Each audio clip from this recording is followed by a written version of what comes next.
Jeff. I'm a long-time radio listener, but first-time caller in. I have a lot of friends, and they're all moving away from sorghum. Okay. And I'm just wondering, from the panel's perspective, how do we get our seed industry excited about getting back into sorghum? As we've heard over this past conference, there's a lot of money being spent on the other, bad-looking sisters. How do we engage our seed industry to get back into sorghum? Because without them, I think there's not a lot of investment. Okay, thank you very much. Because we are in a radio mode, so let the listener give a question and let there be an answer. Okay, an answer? Who would like? Do you want someone in specific to answer your question, or anybody? Okay. Tim, you want to try? Well, I'll give this a try. I'm not sure if I'm going to have a sufficient answer for you, but and I don't think really there is an easy answer about what it would take for a seed company to become interested in producing seed of sorghum. It's a low-margin activity to begin with, and again, we've talked about it quite a bit. About there's so many other competing crops out there. For which there are seeds, and those seeds command a higher premium. It's related to the overall economic profitability of the crop. And when the crop is where it is and positioned relative to maize, for example, it's going to be a difficult sell. And so to rearrange those dynamics is going to require a lot of changes, as much of what we've talked about in terms of increasing the productivity of the crop, but there's got to be some changes in the economic incentives as well in the way that we are going about and marketing the crop, looking for not only growing sorghum for that commodity pool, but thinking about opportunities which add value to that crop in terms of specific use attributes of sorghum. And once that identity has been, I'm sorry about this microphone, once those niches or those needs have been created and those seeds have been bred for those particular attributes to meet those needs, then premiums can be created. For example, putting sorghum into the commodity pool of the United States is the lowest, earns the lowest revenue for a farmer. Putting it into food-grade sorghum and producing high-quality food products out of it pays 6 times more. And so until we begin to not only think about productivity as a goal, but alternative uses, then we'll see new opportunities for seed producers to produce those seeds to meet those new needs. So I think that's one of the other structural changes that we'll need to get the seed industry more profitable. And for the farmer it would be that way, but again, it's a difficult slug for those producers because you're talking about smaller batches of seeds, diseconomies of scales in meeting that, and the calculus is really unknown about how the costs and benefits would balance it. Okay. Are you answered, listener? Are you answered? Well, I'm just wondering if we give up on the seed industry, right? You want to try? You want to further answer? Yeah. I'll answer it differently from the way Tim answered it, and probably in line with what I think you're asking. Two responses. One, as Tim indicated, the likelihood of the seed industry in the developed world, the United States in particular, and particularly the big four, the big companies today, whether or not they will likely go back to producing and selling sorghum, one question.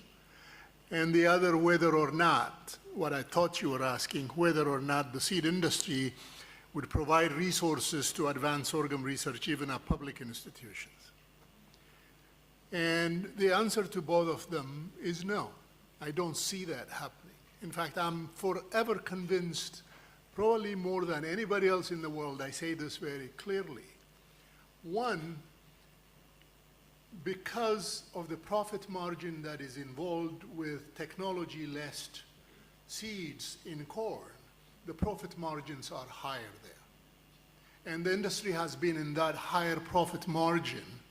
And today, for them to go back to produce non-technology packaged seed like sorghum, conventional hybrids, I don't think it's profitable for them, and they would not want to do it.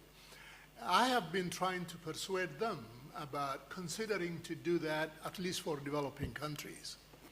And so again, because of the pressure they have from their own investors, I don't see that happening.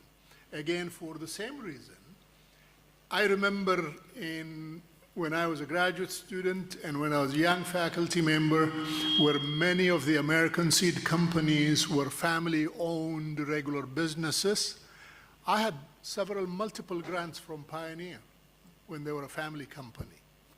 And today, they are publicly owned, and because even as they are as big companies, they still don't have sufficient investments to keep the business, so they are now buying each other and consolidating at a larger amount. So the pressure for them providing the dividends to their public investors is so high, granting is not likely, and I don't see them doing anything that doesn't have technology in it, because the profit margin keeps them at that competitive level only when that happens. So to respond directly the way you did, you are putting words in my mouth, but I'm willing to go along. I think I've given up. All right, there was another hand over here, yes.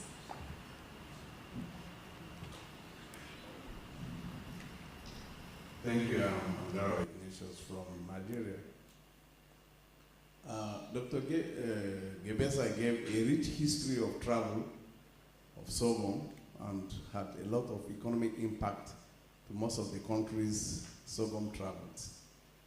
But he also reiterated that with the advent of technology, sorghum was deleted in the priority crops. Was it political?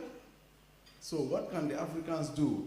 Because we are now struggling back into what technology can do. But this is what technology kicked out when it came up on board. So what can the Africans do to mainstream sorghum into the modern technology so that it can have the competitive advantage? Thank you. Thank you for your question. Please answer. Yes, and I think I've said it in my presentation. I really think the biggest hope I have for the native grains is convincing and persuading African nations to invest in, one, human capacity development, building strong institutions in the country, and investing in R&D so that these well-trained, well-educated Africans can take up Africa's problem and bring new technology to addressing some of the major constraints that are intractable problems that conventional science cannot do, but just the internal capacity needs to be built up. Africa needs to recognize that the rest of the world had not gotten to where it is without science and development. Science and technology is what got them there. There is no shortcut to that, and therefore the investment that are necessary to develop all African nations by way of development contracts from others is not really feasible.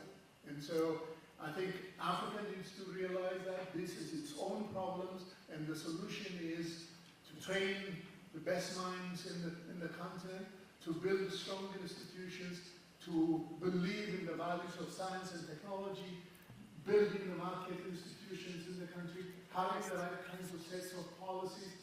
Africa needs to realize that these are its own problems. It needs to put together somehow the kind of investment that is necessary.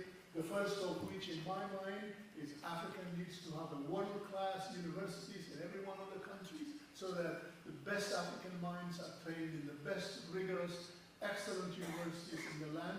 Those kinds of things can happen There is sufficient resource in the continent to do that. I believe that in many of these countries, but they need to realize what it takes to advance and transform their economies.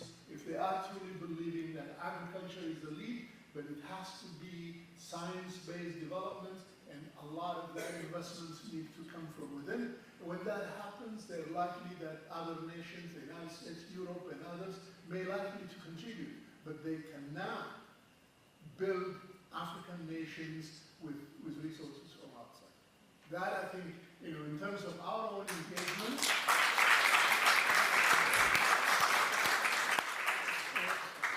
and I would say this in a couple of days, but in our own engagement, I really think that we as scientists need not cut ourselves short in terms of the role we can play positively in terms of policy engagement with decision makers.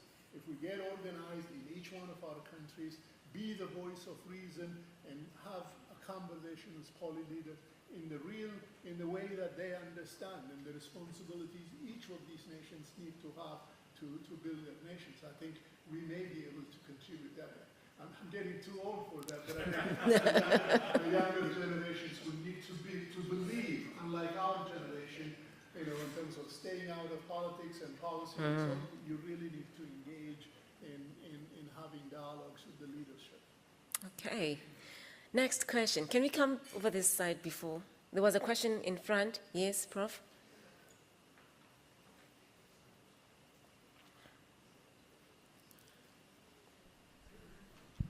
Yeah, thank you. It's a simple question. Sorghum and GMO, what do you have to say? Do we have GMO sorghum? If the answer is no or yes, what's the future of this crop with respect to GMO? Thank you. Okay. Gloria, you want to answer? Good afternoon or good evening. My name is Gloria Burrow, and I'm very pleased to be part of this distinguished panel. At the present, sorghum is non-GMO. Okay, so we don't have any genetically modified variety out there in the market. But biotechnology, as Dr. Ejeta has mentioned, is one of the main driver of the development of agriculture. And indeed, we have new technologies such as what we call CRISPR or gene editing, which is not regulated as much as GMO, and it's possible that in the near future we will have edited sorghum. So new technologies are coming along that will allow us to propel this crop based on and make it as much as at par or better than the other main cereal crops that we have. Okay. Is there another question on this side, or should I go back to this side? No question. Yes, sir? I didn't see. Yeah, thank you very much for the opportunity. Yeah, sorghum is a past crop, the present crop, and the future crop for Africa. And our farmers are struggling against the pest or whatever. And the sorghum itself is struggling with marginal land stress and the like. And researchers are trying to do all the best right now, at least. And this is a conference at a global level. And the crop is from Africa. And the problem is in Africa. Is there anything where the African continental institution to take as a homework and encourage the researchers in their respective nations with a potential or high use of this sorghum potential, because we are getting more poorer in many parts of Africa. Yeah. So this poor crop and the poor land with a poor farmer, and the researchers are striving to generate evidences. And is it really the African Union of different initiatives, NEPARs or whatever, did they really keep the agenda on the desk? Do we deliver some message out of this conference or the present discussion? Just, I want to hear some the way forward from that perspective. Thank you very much. Okay, thank you for your question. Tim, you want to try to answer? No? JB?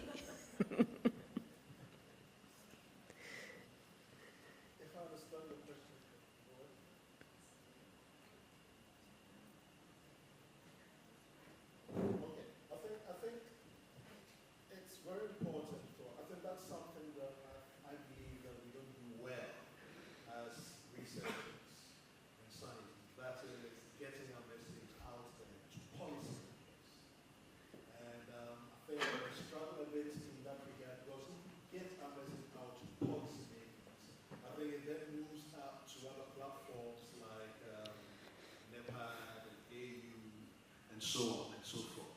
Because I asked myself at that level, how do they view the sorghum crop? How do they view the importance of such a crop that we have, if we call it Africa's own cereal grain? So I think it comes back to us to do a better job of engaging policymakers, like I mentioned, also educating the general public about the grain, and then that then it gets escalated to those levels where then it can influence policy, not only in the respective countries, but then also in the continent as a whole.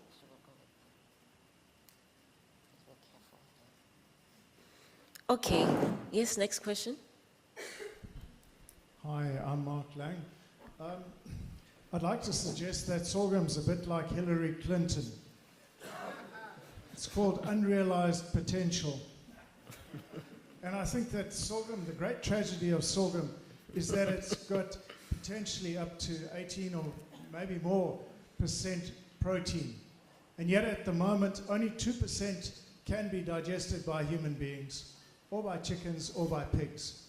And I really think this is a serious failure by the sorghum community. This should have been solved a long time ago. So I would like to suggest that it's a major challenge that we need to make sorghum protein digestible. And if we do that, we transform the game, because maize only has 8% protein, and here we have something that can have 18%. We can beat it in terms of protein production. And even if we have a lower yield per hectare, if we're getting more than double the protein, we have something of enormous value. Okay. And right now we can't use it effectively for chicken and pig feed unless we unless we add huge amounts of soy protein. Okay, so what is the question? So the question to the panel is, isn't it time that we realized sorghum's potential, specifically with this one? And the question was there by the seed companies. Seed companies are never going to get excited about sorghum as long as you have something with such a low protein value. Okay. All right, anyone? Yes, Gyebi? I think I'll attempt to speak to that, since the issue of protein diversity was the subject of my PhD. Sorghum, the fact that sorghum has poor protein diversity has been known for quite a long time. And out of my work, we saw that it was due to a multiplicity of factors. And you have different factors that are contributing to the low protein diversity of sorghum. Chief of it is the fact that when the sorghum protein, when sorghum is wet cooked, like making porridges and so on, the proteins get cross-linked and then they become very resistant to digestion. But then there are some ideas about what we could potentially do to an extent, alleviate this problem. And certain simple processing techniques, like traditional processing techniques, I must say, like fermentation, has been known to kind of improve the protein diversity of sorghum. Malting of sorghum is done quite extensively. That can also improve the protein diversity of sorghum.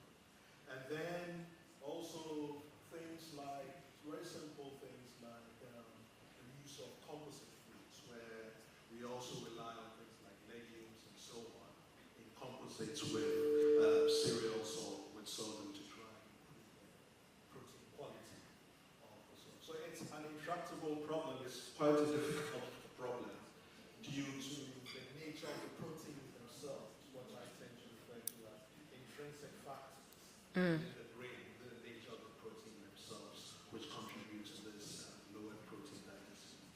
But simple processing methods, which are actually done traditionally Yeah. in the processing of fermented foods and so on, has been known to improve the protein diversity. All right. Okay, can I just give someone else who hasn't asked a question a chance before I come back to you? Contribution to, okay, is that an additional comment? Okay, can you please pass the mic to him? He just wants to give an additional comment. The roving mic, please, to the gentleman in front.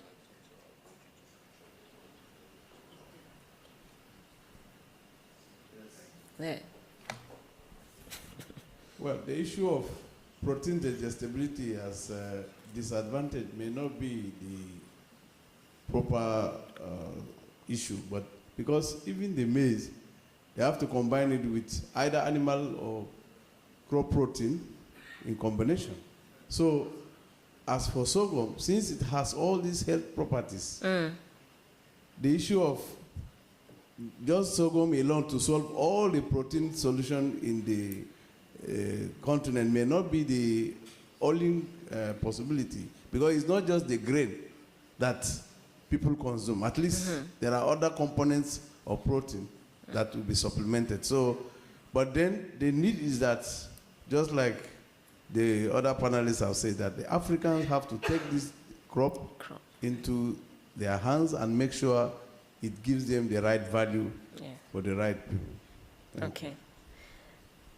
I mean, some of these issues are just, open for discussion even after this this session. Before I take your question, I just have a quick question to the panel. That we're talking about sorghum as a smart crop, right? And we are in Cape Town. We know the problem with water in Cape Town. Can I grow sorghum in Cape Town? No? With the status quo right now, can I go out there and grow sorghum? Sorghum's drought tolerant, but it still needs water. Water. Well, I'm a listener, remember? And I know nothing about sorghum and everything, so I'm asking. The first thing that you have to have is to make it to germinate. Okay. If you have water, you will be able to make Okay, it. so I need some water. Yes. Okay. Some water. All right. Can I contribute some comment towards the question about protein digestibility? Okay. I know that a lot of research is being done towards that of the protein digestibility. Another mention about the GMO nature of sorghum is that in another sense, biotechnology is being used towards genomics and understanding the actual genetic constitution. We have done that in sorghum. And quite a number of research are actually being done to bypass the actual, what we call transgene incorporation into sorghum. Instead, we have the ability to be able to put on new traits into sorghum using genomics. So the same thing probably with the protein digestibility that we asked for. There is a great hope that probably with all the new variation, the introduced variation that we are working on to give to sorghum will allow us to hopefully solve the protein digestibility. Okay. All right. Thank you. Yes. Now I see like 5 hands. You choose who you give a mic there. There's 4 hands. Okay. He's starting at the back. Thank you. Well, interesting discussion. This is Sajid Alavi from Kansas State University. This question is for Riette and Gyebi and anybody else who can answer. And I've heard this analogy throughout this conference on the ugly sister and Cinderella. And we heard about Hillary Clinton as well. So obviously sorghum has very good company. Let me take this analogy a little further. The story of Cinderella doesn't end by her becoming like the ugly sisters. It ends when she realizes her true potential as Cinderella to You don't have to be like W sisters. You don't have to be like wheat. You don't have to make a good bread. You don't have to make a good cookie. Why do we, that's my question, is why do we always want to use sorghum as a substitute for products like bread and cookies and such? I know there's gluten-free and all of that stuff. Why can't we look at inherent, intrinsic properties of sorghum and focus on its niche? You know, we don't talk about quinoa bread, for example. We don't talk about, typically teff bread when it comes to gluten-free options. But quinoa is huge, teff is huge. Why do we have to treat sorghum always as a poor cousin? It has its own intrinsic value. Why don't we promote that more than anything else? Okay, Riette. I thought about this analogy since it was mentioned on the first day. I thought, and I had to remind myself, how does the story of Cinderella go again? So we need a fairy godmother. But at the 2 minutes before. And my view on the fairy godmother is science. Gyebi. Or Riette. Okay. Science. But why do we have to keep making sorghum bread? Is my question. Why don't we make something intrinsic to sorghum? Why don't we try and keep making the same product, which you never get to make a wheat bread with sorghum. You'll never do that. There's no question about it. So, but why do we want to keep going in that direction rather than exploring its own niche? For example, we saw a good beverage, in the session this morning. It was also part of what Dr. John Taylor has developed. That's an intrinsic value of sorghum. It might be poor in protein digestibility, but that poor protein digestibility actually helps in making a good beverage. So, and similarly, sorghum might be bitter, but when combined with berries, again, Professor Taylor, the two flavors go very well. The slight bitterness and the berries together make a very good sorghum biscuit. So why don't we look at those inherent, apparently bad, but actually very valuable properties of sorghum? I think you are making very good suggestions, and perhaps that's where my thoughts about designer foods was really going. Can we open our eyes for really products that, for example, that have anti-inflammatory properties, that are focused on performance of athletes, that gives us potential. And it's a matter of opening your mind, looking at even perhaps outside of cereals as the designer foods often, so finding your inspiration in a different area. Okay. Wow, this is drifting past me. When I was asked onto this panel, my first reaction was, I know nothing about sorghum. But I realized after Riette's presentation that I actually did try and grow sorghum in the Western Cape. Oh, okay. And I didn't succeed. Okay. The birds loved it. But I just wanted to pick up on that last speaker's question, because I'm an economist rather than a scientist of any kind. Economics likes to think of itself as a science, but it's another story. But what are the reasons, what is the reason why so much corn is grown in the USA?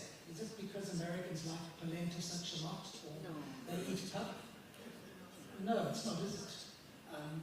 Corn has many other uses, and I wondered, are there uses that sorghum has that are not about food? And I think maybe that's where your question could take us. Are there other properties that we ought to be exploring, as there is with corn? Yeah, the only thing I was saying to add to that subject is that one of the ideas I have is, I think what we can do is to make traditional foods that are made from sorghum trendy again. And I think we have a big opportunity there to not necessarily make bread with sorghum, but maybe there are important traditional foods. I mean, in Tohoba you saw other fermented foods and so on that are eaten traditionally, make them trendy again. And that creates an important niche for the sorghum crop with regard to food uses.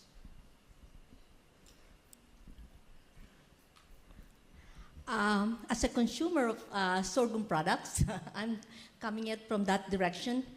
Let me show you, I brought in a prop.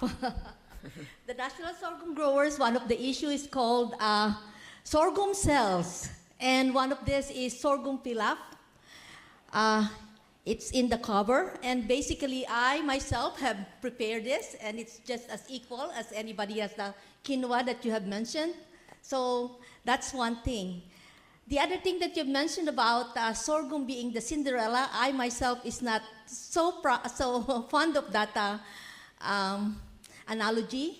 Why don't we treat ourselves in the modern world and say that we are equal partners of the other four cereal crops? So just as equal partners to be able to be even as part of the partner for, I guess, as you said, partner for all the other products that we have that they have been developed in there. From just again another consumer point of view, I have used sorghum itself to be able to make. Said you may say bread, but or muffins, but and those work. So as an equal partner to the other grains. Okay, all right. I think in the interest of time, let's move to the next question.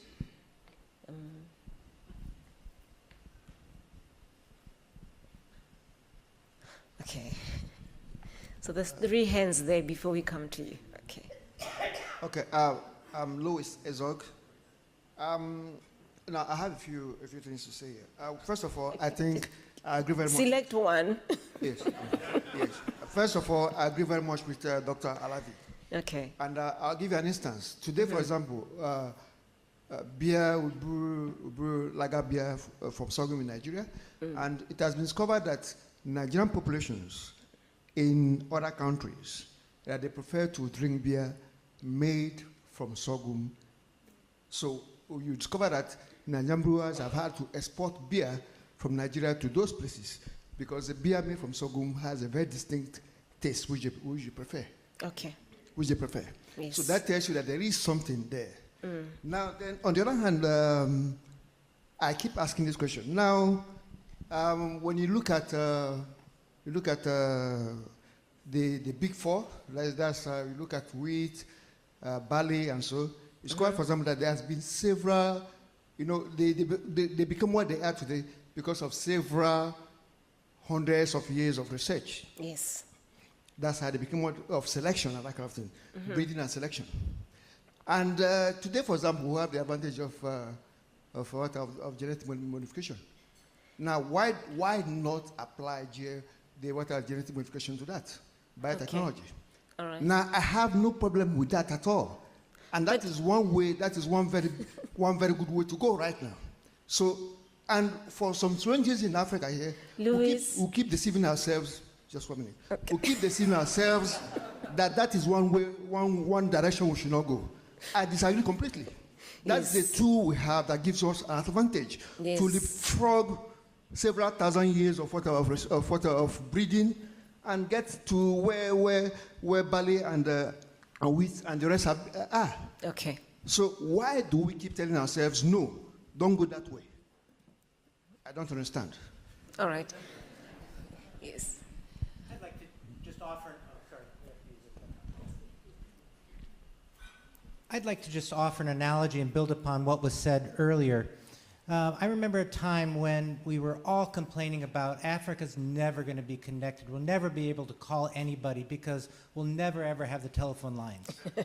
And so what? The cell phone was invented. We hopscotch over that problem with technological innovation. Yes. As Dr. Burrows and others have mentioned, we have new technologies like CRISPR-Cas and gene editing, which are not considered genetic modification by most people, and we don't even need to have this article about GMOs because they're no longer relevant. So many people say it's a non-issue. We've moved beyond that. And the traits that are available for GMO are narrow. And so let's go just not even deal with that question. Be safe, not worry about what could potentially happen with some of the near relatives of sorghum, and go move on to the next technology. That's what I'm excited about. Okay. Okay, so there's two gentlemen who've had their hands for a long time. That other one and the gentleman with another white shirt. Thank you. My name is Caleb Philly. My own thinking is, how do we capture those at the bottom of the pyramid, like the farmers and the small-scale processors, to connect what Professor Gyebi has said and my friend here, this the inherent thing. Those traditional products, the traditional product as they are, and the farmers that produce the raw materials, how do we have a model linking them? That is the processors, the producers, and the marketers. And within that model, they can be a basis for education too on these products. Yeah. And we can have a vertical level to the industrial scale. Yes. By the time they are connected in a circular form, they will be able to understand and share their own responsibilities. And Okay. they will be the owners of decisions Okay. of the process. So how do we establish that? That's my question. How do we do that?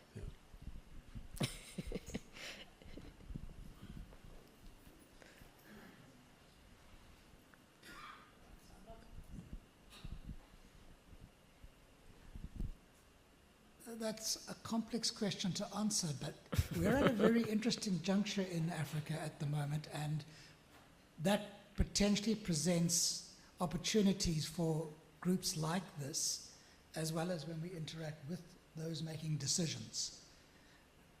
Africa is rapidly urbanizing. Africa is also seeing a transition from small-sized agricultural plots to larger plots, larger farms. And these aren't owned by people buying from outside. This isn't land grabs. These are local elites acquiring larger pieces of land. That brings a potential for the kinds of better farming practices that others have spoken about. Yes. The kinds of farmers who can take advantage of better technologies. The question is going to be how to realize that opportunity. Because if we do not, and if we do not using the kinds of technologies that you as a group are developing, then undoubtedly those seed companies that you were concerned about earlier will take that gap and they will promote the seeds that they've already got, the seeds that they consider to be profitable. Okay. So I don't think we can leave this for too long. And it brings to the comment about the policymakers, Yeah. trying to understand who are those policymakers. Typically we tend to, when talking like this, we tend to think it's the government. But actually those who make policy about food, government has very little power to play in that. It's actually policymakers in companies, it's the policymakers on the farm, the entrepreneur himself, the farmer, him or herself, and also the consumers. Those are the real policymakers that we need to be thinking about how do we reach out to. So a kind of word of caution is let's not always assume that the government has the power to do something about this. Okay. Governments have power to invest in the universities that there was that passionate call for earlier. That's key. But then we also need to think about how else to intervene. So Okay. sorry, I can't answer your question because, as you know, it's a hard question. But those are some of the ways. There are some opportunities now that we can start to explore. Okay. So this other gentleman, and then we'll probably move to this side, yes. No, there's a gentleman behind you that has had gender equity. Okay. All right, go ahead. Ask your question. I'm not sure if it's a question, but it is a question, I guess. I believe charity starts at home. Yeah. And the issue about driving demand, creating demand, and a viable supply chain would go to the heart of the matter that even some of the products that are here are not sorghum. How many of us have actually consumed sorghum products today? What have we eaten at this conference? Yeah. And if we can start actually dealing with those questions, then we'll get to actually unlocking the actual problem. The market is all of us. We're treating sorghum as a test tube still and not actually taking it out to the people, and that's me, it's you, it's everyone. So up until suppliers are able to put products there and we eat them as normal products, not testing them, actually consuming it, being proud of the sorghum yourself, then we will deal with other problems. So it does start with us. And I don't see any sorghum products out there that we've eaten today. It's very true. And I actually, agreed a lot with Riette's talk when she was talking, because I actually thought, have I ever seen now sorghum growing in the field as she was talking? But I'm privileged to be a Motswana. And, in the Tswana culture, sorghum is the staple food. So if you are a Tswana household, there is always a bag of sorghum flour in your cabinet.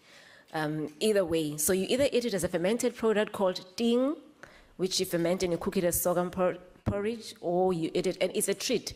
In every funeral, I guarantee you, and there's a lot of funerals, and every wedding. Well, I come from a township, so I think you know what I'm saying. In a township, when there's a funeral, everybody goes. Whether you know the person or not, it's not your problem. There's a funeral, you must go.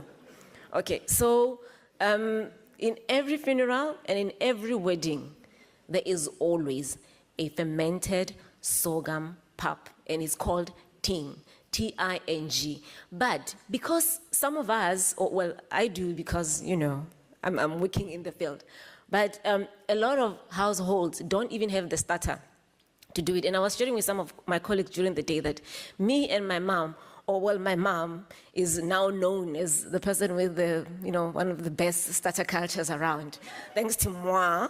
But so she always calls, there's a funeral and people are looking for a starter, so hook me up.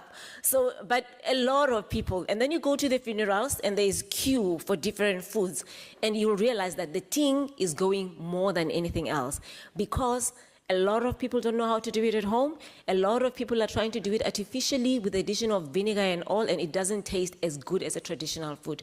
So I have realized as a Tswana South African that it's a cultural thing as well. I came here to the conference and I had the same issue as you had, and I asked the people around. So we are at the Sorghum conference. What do you even call sorghum in isiXhosa? I didn't know, because I'm a Tswana. In Tswana we call it mabele. In Zulu it's the amabele or amabele, like Riette. Riette has explained. I never get it right as well because I'm not Zulu. But then in Xhosa, apparently it's called amazimba. And I didn't know until today because I asked. And I also asked them, so we are at the Sorghum conference and we have all these international people coming here to talk about amazimba. What do you say about it? What kind of products do you have? And this one of the gentlemen who's catering was saying, we make bread. So they make, what is dumpling? What is it? Yes, so it's not like bread, but le dombolo, dumpling. So you boil the steamed bread. Yes, that's the right word. So they make steamed bread with it, and I learned about it for the first time. Then I asked them, okay, maybe we should have thought about it. Maybe we should have asked them to prepare steamed bread and bring it. Anyway, that was just by the way. We are now running out of time, so we've got like 2-3 questions to go before we close. Okay, I feel so bad because his hand was up for so long. He's a very patient radio listener. Can you take a question? All right. Okay, question. I think my question, there has been a lot of people sensitizing around it, but I needed to know how much research is needed to be done for us to trigger the industry probably to accept this ancient super grain, okay? That we have the fundamental facts to know what it can give us, what are the attributes. So why are we stagnant with the science to get the research? Because since yesterday I've been hearing that there's not much research been done for us actually to open the gateway, maybe to get this super grain to pop up, and then so as maybe the industry can create and play around with all types of product that we are calling for to be accepted by the consumers. So how much research is needed? Thanks. Okay. How much research do you still need? No, he can answer.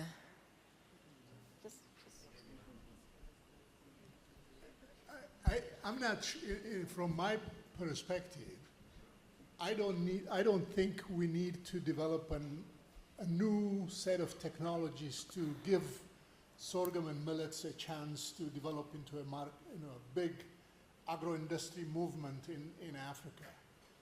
There is a foundational investment that took place in the developed world when corn hybrids first hit the market. Corn hybrids opened up the floodgates for opportunities in rural America when seed industries came in and invested into producing seed and developed the agro-dealership around them for fertilizers, for pesticides, and so on. The employment opportunities that were generated there. The reason why it succeeded was because there were market opportunities for the commodity. And I relate to the question before you. I hate to deflate the sentimental value that we have for our traditional crops, where traditional food that can be prepared in a more ready to utilize fashion, that's wonderful. But the market opportunities that we will have there is relatively small, because these are large commodities that are produced in tons, in lots of tons around the country. And so we need to develop markets that generate a high volume grain to be used, to be consumed by animals that eat a lot more than you and I. You know, the feed stocks need to be developed for poultry, for dry lots, and so on. That's when market opportunities are likely to be there. And then at the end, you're connecting it because with the consumer, in that as incomes of people increase, there is a need for protein diets in the community, and therefore people buying meat is the next step as incomes increase. But that needs to be developed, and so the agricultural industry that is interconnected in making that possible is what creates the opportunities. Okay. I'm not saying we don't need further technologies, but even with the current technologies available, that we can put together if the policy situation is right. And that's why I'm making the connection with the need for policy, because the investment that are necessary to provide the incentives for the private sector that would develop, the market opportunities that need to be there, the regulatory needs to be there to be protective of these investments, and then making sure that there is a stable market for consumers is really what it takes to do that. Once you do that, then as industry gets, the producers and the industry gets stronger, they will demand new technologies, and then investment naturally will likely happen. But even with what we know today, there is a lot more that Africa can do to provide opportunities for these native grains. Okay. All right. Thank you. I think we have to take two last questions before everyone make their final comment, and then we close for the evening. So I saw two hands, right? So those are the last two hands. Thank you. My name is Tasfayet. So my question again goes back to the issue of demand. You know, the notion that there is demand, then farmers will grow it. There is demand, then the industry will multiply the seed and then sell it. That really makes perfect sense, say, in the Western agriculture society, where farmers produce, take the grain to the elevator, and then the grain from there goes to processing plants, whatever, to produce final food product. But there is another demand, of course. So when we talk about the smallholder, food insecure farmers that grow sorghum in a half-an-acre field for the primary purpose of producing enough food to feed the family, most of them don't have any idea about what the market is going to be like, so they are just for themselves. We cannot see that kind of demand, you know, very easily, and then most of the time, the demand that people understand and then that actually drives decisions is the one that is we know in the Western style. So how can we meet that real food demand in the village area where, you know, we know there is a big demand for it? All right, how can we meet that demand? I'll just add to what I just said. The premise upon which what I said earlier was I think if we are trying to provide food self-sufficiency or food security for the rural communities, it is not going to take a transformative agriculture revolution. I think, as the comments were made yesterday, improved management practices and good extension education with farmers would provide that. But I really believe that our farmers manage what they do today with what they have. But if economic opportunities are provided to them, our farmers are not in any way different from farmers in the developed world in terms of looking for profitability in their own businesses. And so that's why I think the driver is what market opportunity is there for the produce. I'll give you a great example. When I was in college, there was farmers grew vegetables around Haramain University.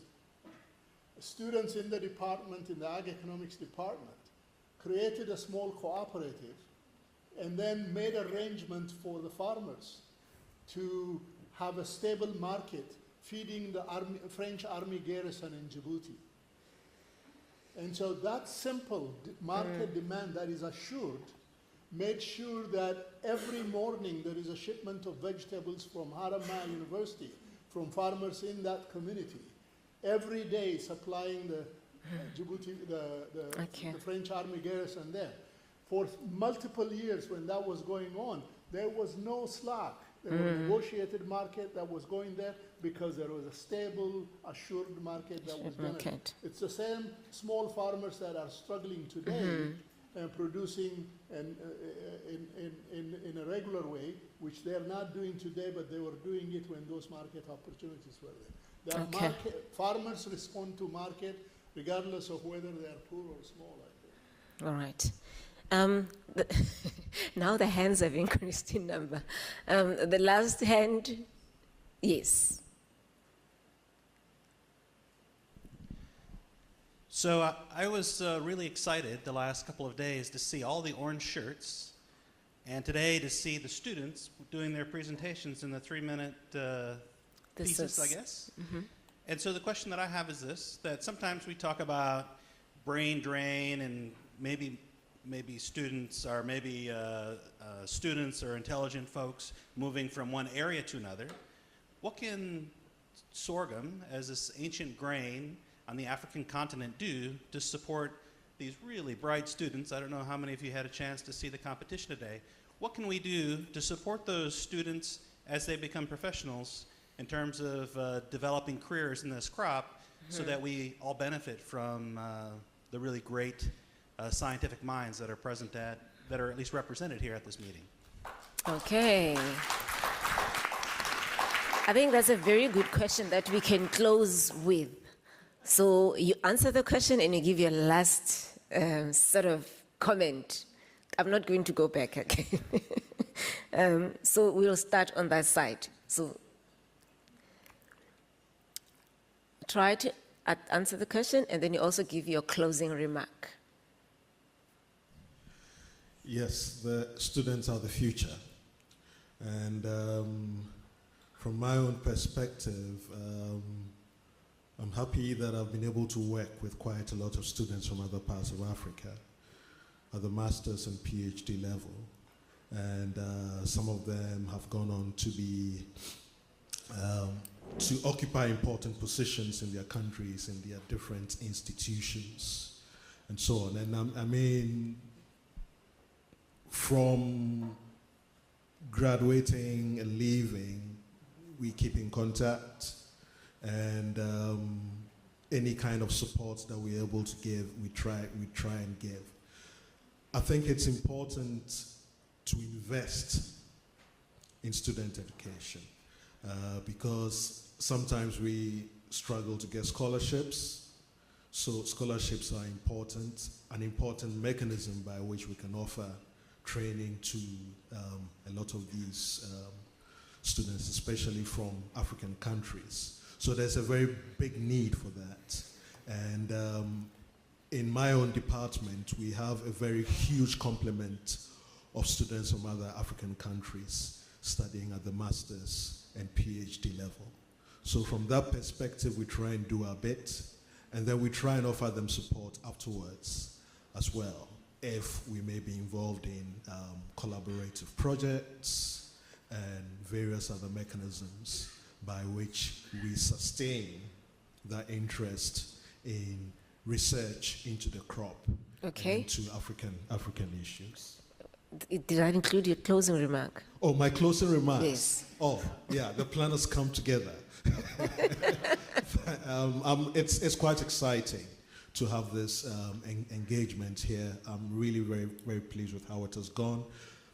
I'm very grateful to the NRF as well for initiating this and bringing the planning and everything and bringing all this together. Very, very grateful for that. Okay, Professor May? So I teach in a school of government. I teach students doing development economics, development studies, public administration. 3/4 of my students go on to become policymakers. So the students that we are teaching are the ones that are eventually going to be making decisions.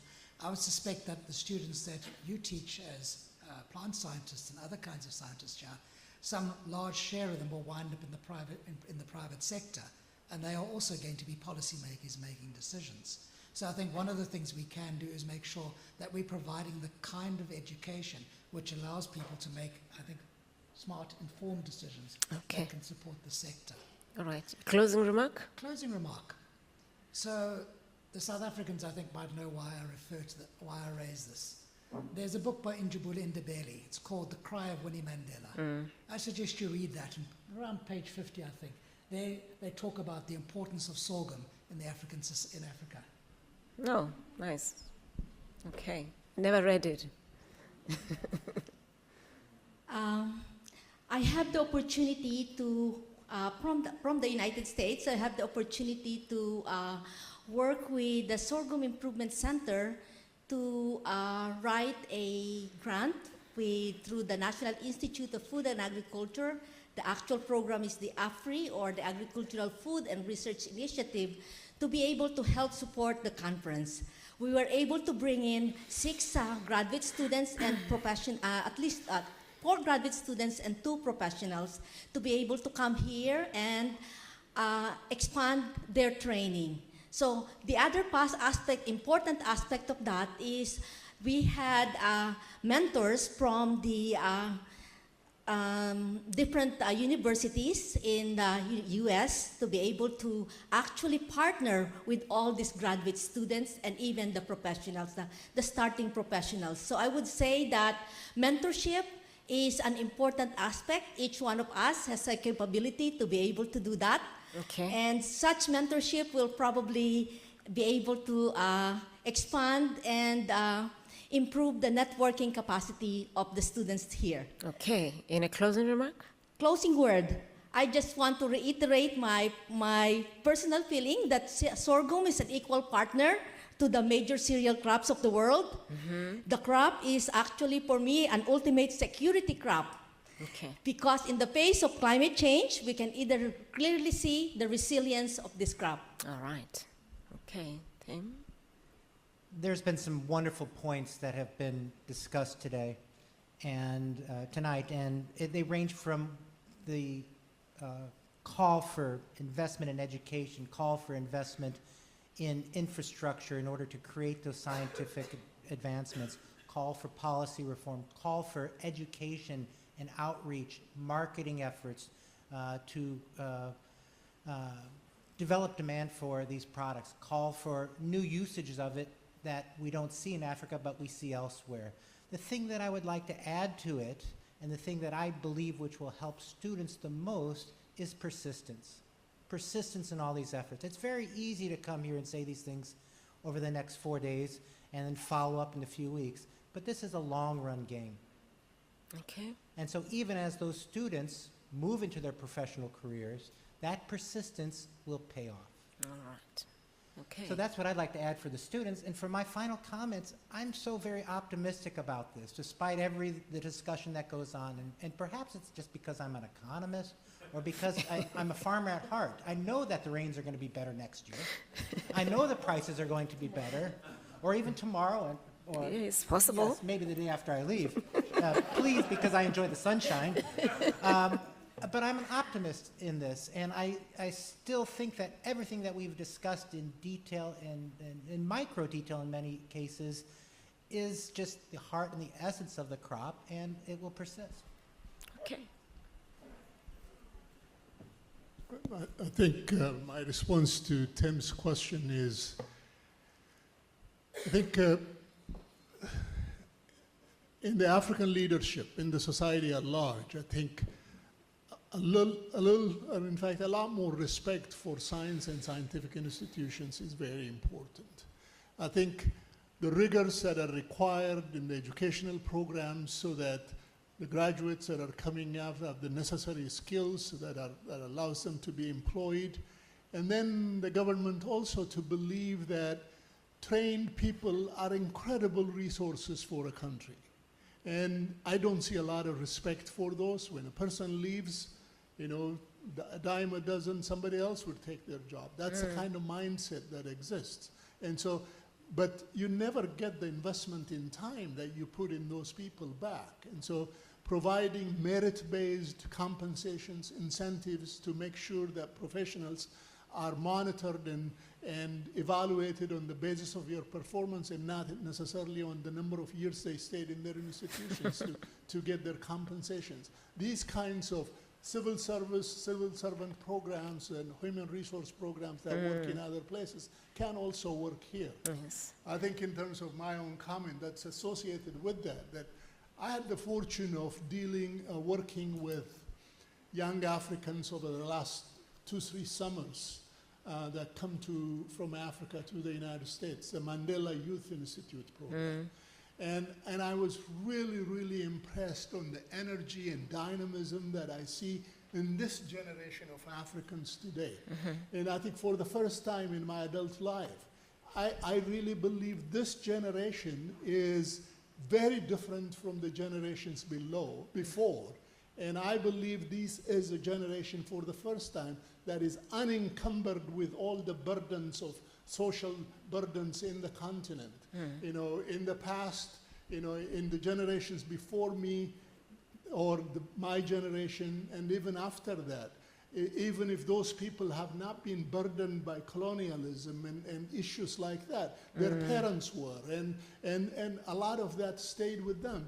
But these individuals that I see today are very free in their thinking, risk takers, believe in themselves, and so the future, as I see it in the eyes of these people, if they would be given the right opportunities and the right incentives and get them into agriculture, but in a different type of agriculture and not the same kind of agriculture that their parents and their grandparents were working on. Okay.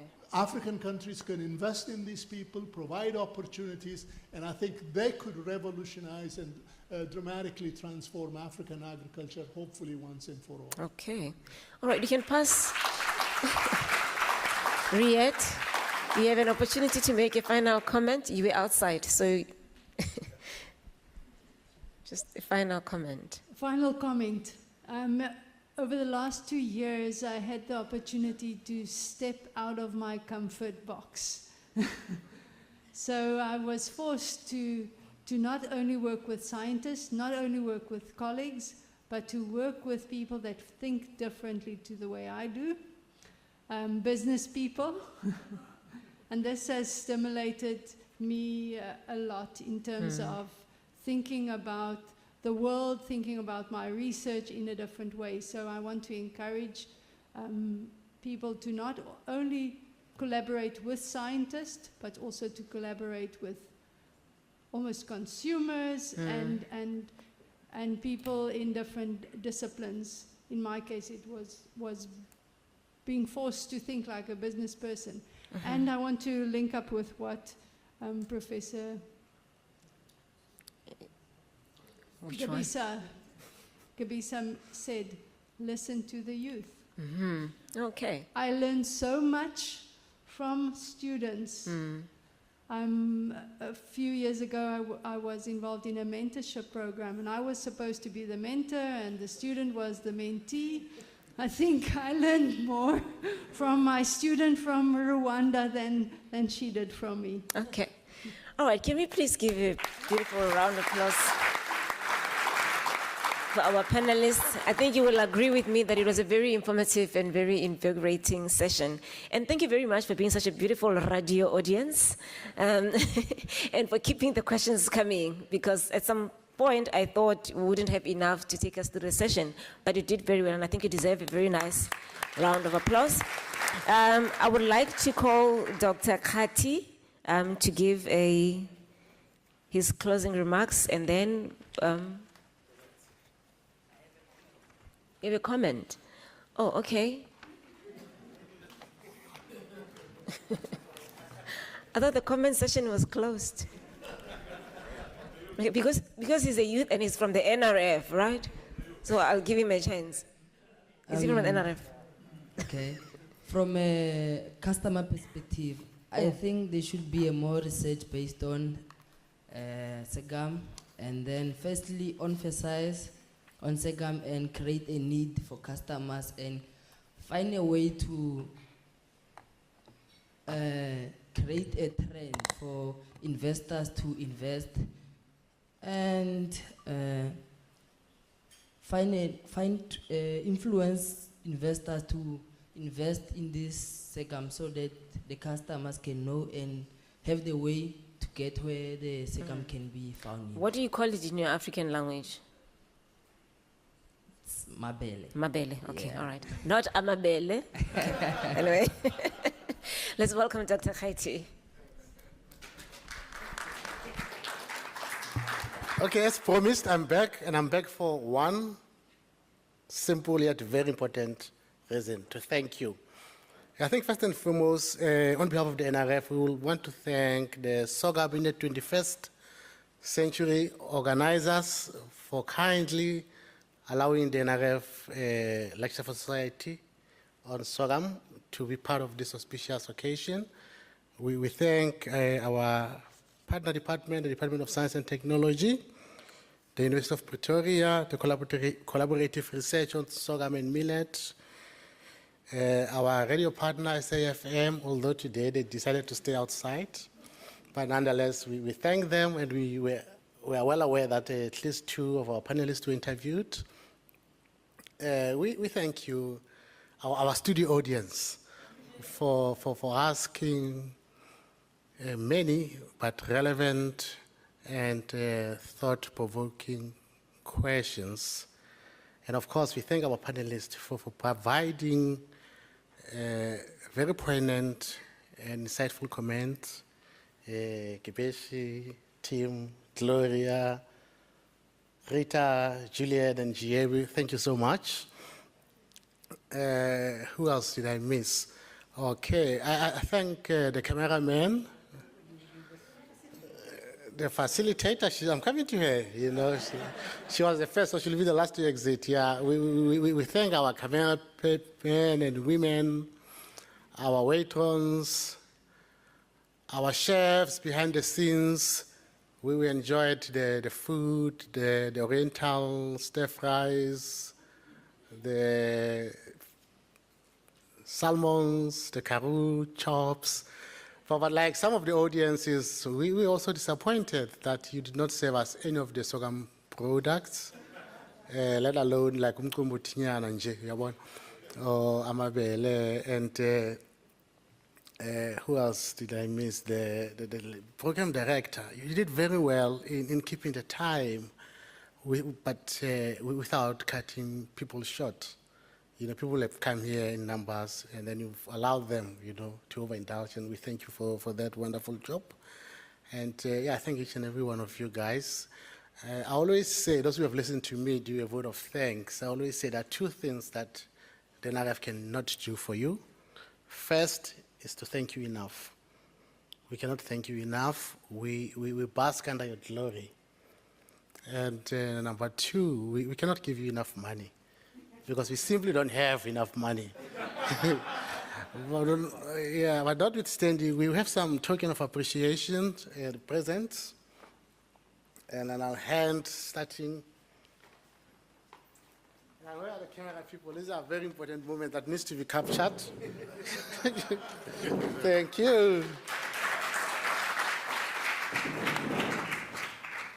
Our presents are our agenda neutral, so they are all the same. Okay. Thank you so much. Thank you. Julian.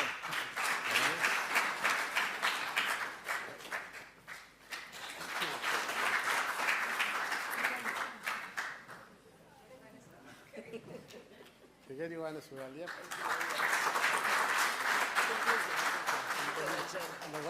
What is happening? Is that okay, guys, the meeting is officially closed, but there's still some more food and drinks apparently outside. Enjoy.